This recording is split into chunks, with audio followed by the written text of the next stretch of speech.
আপনার ছোট্ট বাচ্চাটি ঘরটি কি খুব অগোছালো করে রাখে? যখন তখন সবকিছু সোফা থেকে নামিয়ে ফেলছে, বালিশ মাটিতে নামিয়ে ফেলছে। আপনি হয়তো ঘরটাকে খুব সুন্দর করে সাজিয়ে গুছিয়ে দিয়ে গেছেন, এসে দেখলেন ও পুরো সব বালিশ নামিয়ে ফেলে একটা বড় পাহাড় তৈরি করেছে। তখন সত্যি খুব বিরক্ত লাগে। কিন্তু সায়েন্স কিন্তু একদম উল্টো কথা বলে। সায়েন্স বলে যে যে মুহূর্তে বাচ্চা অগোছালো করে খেলতে শিখছে, তার মানে কিন্তু তার এক্সিকিউটিভ ফাংশন ডেভেলপ করছে বা ডাইভার্জেন্ট থিঙ্কিং তার ডেভেলপ করছে। সে একটি অগোছালো জিনিসের মধ্যে তার খেলনাটিকে বার করে ফেলতে পারছে। এবং আরও একটি ভীষণ পজিটিভ পয়েন্ট হচ্ছে যে সে এক্সপ্লোর করতে শিখছে। সে একই জায়গা থেকে একই জিনিস নিয়ে খেলতে চাইছে না, সে তার মতন একটা নিজস্ব জগৎ তৈরি করছে এবং সে জগৎটি কিন্তু একদম তারই। তার মানে সে আউট অফ দ্য বক্স ভাবতে শিখছে।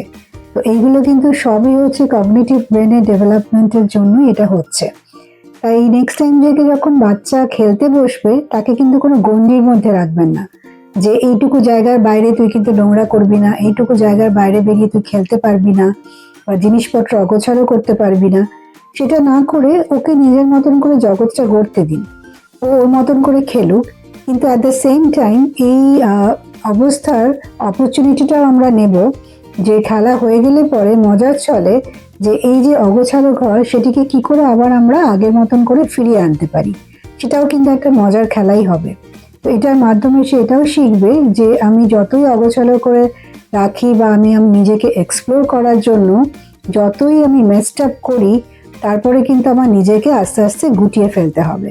তো এইভাবে যদি আপনি বাচ্চার সাথে খেলেন, দেখবেন আপনি নিজেও এনজয় করতে পারবেন এবং বাচ্চাও খুব এনজয় করতে পারবে।